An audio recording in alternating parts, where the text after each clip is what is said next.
Hi, my loves. Welcome back to the channel. This week and next week, I'm going to be taking you through an identity exercise to help you identify whether right now in your business you are showing up as the identity of a broke solopreneur or the identity of a wealthy CEO. This is something I took my students through on the most recent masterclass that I did a few weeks ago, and everyone loved this because it was very eye-opening to realize that a lot of them were showing up as the broke solopreneur in their business. And that is no way to build a business that makes you wealthy AF. And it actually feels good while doing it. So, this first part of this two-part series, I'm going to be taking you through the 7 traits that a broke solopreneur shows up as in her business. And next week, we're going to be going through the 7 traits that a wealthy CEO is showing up in their business. So make sure you hit subscribe so you don't miss the next one. And I should say hi. If you're new here, welcome to the channel. My name's Sue Ellen. I'm a CPA, was in the corporate world for 17 years, and I have now turned into a money and manifestation coach. And my whole goal is to change your relationship with money. I teach you money from a holistic view. We talk the strategy, but we also talk the energetics, which is your relationship with money, your nervous system, your beliefs around money, because these are the pillars that actually help you build wealth that lasts and it actually feels good. So again, today we're talking about the 7 habits of a broke solopreneur. I want to caveat that if you find yourself in any of these, I would expect that many of you will. No shame. No shame in our game. I literally have experienced every single one of these that I'm going to take you through. We're going to bring awareness to this, and so we can start shifting these one at a time. But before we get into the details of this, I really want to talk about identity before we get into the habits and the traits of who you're being, because I want you to understand why this is actually a huge hindrance to your business and to your life overall. Our identity, who we identify as, who we internally believe ourselves to be, is dictating 95% of the actions that we are taking in our life. And the reason why this is because our identity is subconscious. It's not something that we're thinking about consciously every single day, right? Like, who you are to be, it's not like you're walking around through your day of, okay, who am I in this moment? Who am I showing up in this moment as? Maybe when you're walking into a big meeting or you're walking into a big event, maybe you do reflect on, okay, who is the version of myself that I want to be when I'm stepping into this situation? Maybe you are thinking through it. Most of the time in our life, however, our identity is in our subconscious. Think about all the behaviors that you do throughout your day that are just subconscious at this point. It's not something that you have to actually think about. The example I'll give in my own life is I identify as a fitness girly. I've always been a fitness girly. I was an athlete when I grew up. I played softball for 15 years. I've always been in sports. I always went to the gym. It's always been a habit for me. I've either been in the gym or I've gone to yoga. I've had trainers. I was a runner. I have always identified as a fitness girly. I've never had to remind myself every single day, oh, no, we have to get up and we have to go to the gym today because we are identifying as a fitness girly. That's not ever been the case for me because it's in my subconscious. It's just who I am. But if someone who is a non-fitness girly that is trying to change their identity into becoming a fitness girly, it's more of a conscious process, right? You have to actually change your beliefs, change who you believe yourself to be, how you see yourself. You have to actually change that from the inside out. I now see myself, I now identify as somebody who is a fitness girly. What are the actions that a fitness girly would take? Well, she would have a gym plan. She'd either have a trainer, she'd have someone, if she didn't know how to work out, telling her what she needs to do, or watching YouTube videos. She's probably eating healthy. If you don't currently identify as a specific version of yourself, there is a conscious process, an active process that has to take place to transform your identity into that version of yourself that you are becoming. However, whenever you actually truly embody the identity of that version of yourself and you have been acting as if for so long, like in my case, for years, It doesn't have to be a conscious process anymore. It's just who you are. It's just in the actions that you take every day without having to think about it. So I want to level set us here that our identity is subconscious. It's literally who we subconsciously believe ourself to be. And so when it is subconscious, the behaviors and the actions that we are taking, the beliefs that we have in our subconscious mind are controlling 95% of the behaviors and the way that we are showing up in this world. Only 5% of our behaviors and our actions are actually conscious behaviors. So, that being said, if your identity is currently one of a broke solopreneur, which is what we're going to go through today, it is going to take some conscious action on your part to actually shift into the wealthy CEO. And that's who the version, the identity that we're going to talk about next week. Your business is a reflection of who you are being, not what you are doing. Okay, I've said it enough.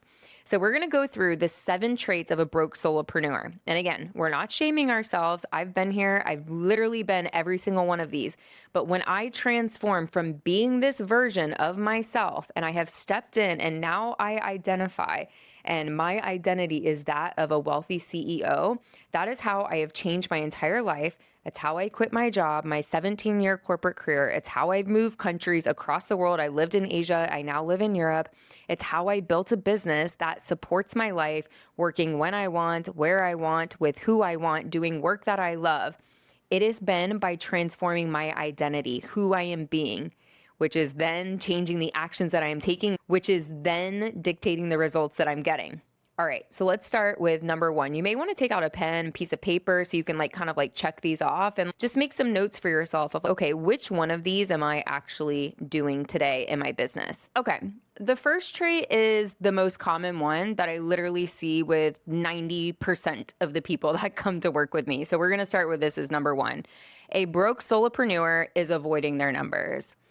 You are never going to hit your financial goals if you're avoiding your numbers. You have to have a relationship with your numbers. And it's so often that I see the people that I work with, that's their number one thing that they come to me with. It's, okay, we have an intake call. We talk about, all right, what's going on in your business? Are you profitable? What's your income? What's your expenses? What's your margins? They look at me with just, deer in the headlights kind of look. And it's I have no idea.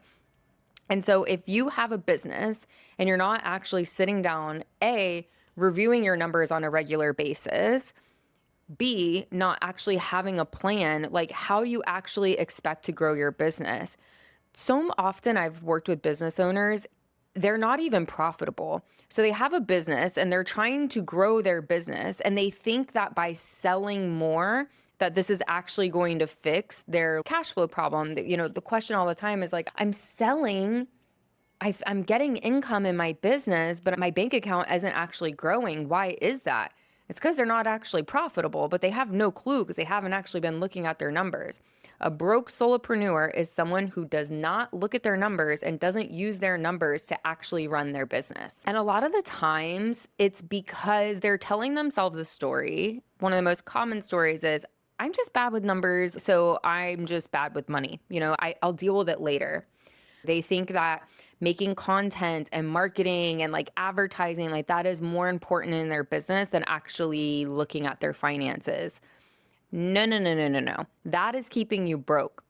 That is how a broke solopreneur thinks. Your money, your numbers need to be one of the top priorities in your business, because if you don't have a profitable business, what is the point? Trait number 2 is a broke solopreneur does not have a plan in place to actually pay themselves consistently at all.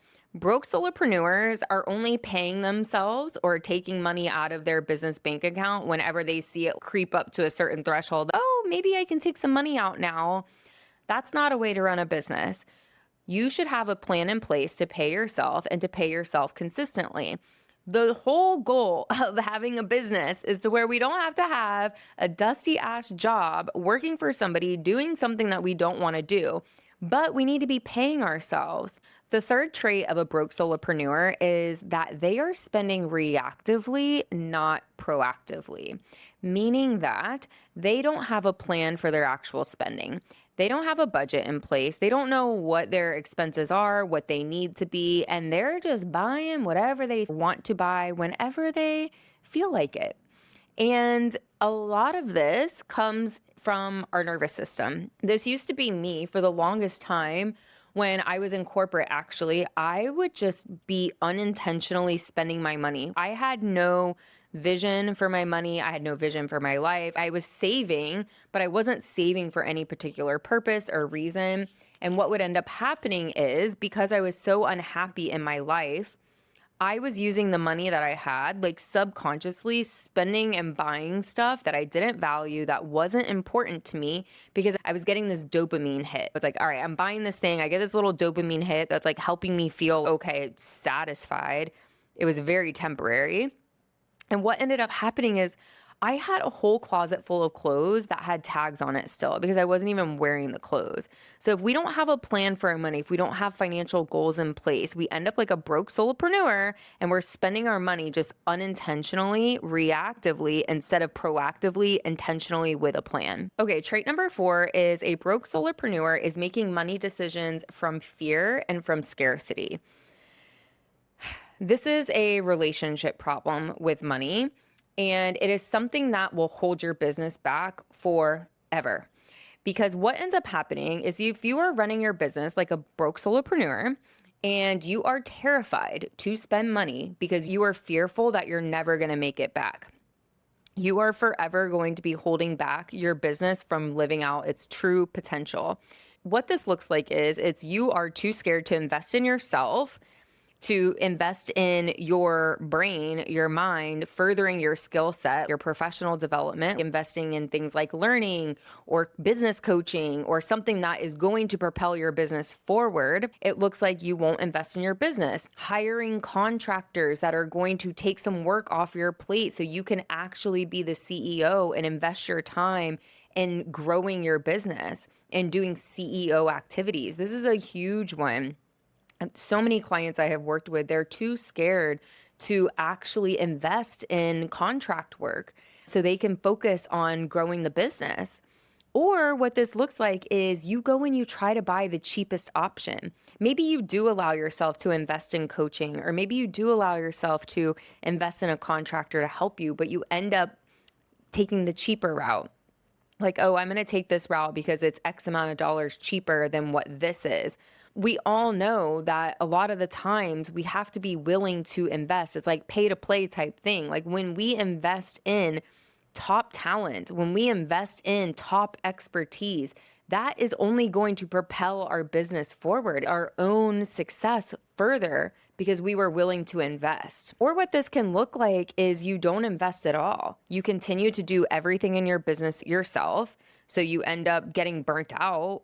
You end up not being able to grow your business because you're still doing activities that a CEO should not be doing in their business.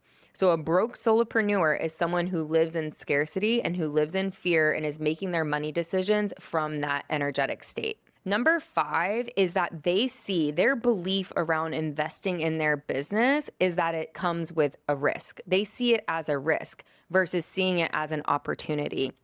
You're always looking for an ROI before you'll actually spend the money. Even if the specific thing that you invest in doesn't work out in the exact way that you have in your mind, it was supposed to work out in the exact way that it was supposed to. Meaning, you either learned a lesson from it, you gain some knowledge and awareness about the type of contractor or employee that you want in your business or the type of coach that you want to work with. If you're a coach yourself, it helps you learn about what type of coach you actually want to be. A broke solopreneur is seeing any sort of investment in their business as a risk, not as an opportunity. Number 6 is one that is kind of sneaky. So number 6 is a broke solopreneur is always waiting until things are urgent to actually take action on them. The biggest way that I see this pop up is taxes.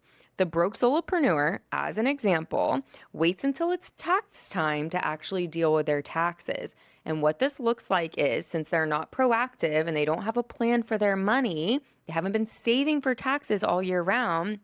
They file their taxes, and the tax preparer comes to them and says, you owe $10,000 in taxes this year, and they lose their shit. It's always a fire, and then they're scrambling to try to find the cash. They show up this way in all areas of their business. A broke solopreneur is not planning. They're not doing quarterly outlooks. They're not doing weekly check-ins with their money. A broke solopreneur is acting like everything is on fire. This is coming from the nervous system. They are living in fight or flight constantly. And this is why they are lying awake at night at 2 a.m., no matter how much money they are making. And number 7 ties them all together. A broke solopreneur is constantly telling themselves, I will deal with it later. I'll figure it out later. I'll look at my money later. I'll create a budget later. I'll save for taxes later. It's always later, pushing it off, pushing it off, pushing it off. Again, they're not planning. They don't have a plan for their money, for what they're launching in their business, for how they're pricing their services, for their cash. They are always living in reaction mode. They're always living in fight or flight. And this is why their relationship with money is absolutely terrible. This is why nothing in their business is ever changing. This is why that their wealth isn't growing, why their bank accounts, their savings, their investments, their business isn't growing, because everything is reactive. It's not proactive. If they do have an awareness, there is no plan. And so their business isn't able to grow to the level of its potential. They're delaying their growth. They're delaying their opportunity in their business. They're delaying the amount of impact that they can have in the world. The broke solopreneur is holding themselves back because they are not identifying as someone who is a wealthy CEO who takes charge of their business, owns the business, owns the impact that they can have, owns who they are as this empowered, wealthy CEO and what level of success that they can have from that identity. And next week, we're going to go through the 7 traits of the wealthy CEO and how you can start embodying and shifting into that identity starting today. That's a great thing about identity work is you can start shifting it and showing up differently immediately. It doesn't take a lot. It just takes some conscious effort on our part to be consciously aware of the behaviors, the beliefs, the stories that we're telling ourselves and start shifting them in real time. The how we're showing up, how we're behaving, our beliefs that we're having, the stories that we tell ourselves, the words that are coming out of our mouth, and we can start shifting that literally today. A lot of this is subconscious, so we don't even realize that we're like showing up in this way in our life. So if you want some help with that, if you see yourself in this like broke solopreneur identity, and you're like, shoot, this really is me. This is how I'm showing up. And I know that it's holding myself back in my business. I've just opened up 1-month intensives. I started working with clients going through this stuff and going through like, what is your actual dream life, your dream business? What does that look like for you?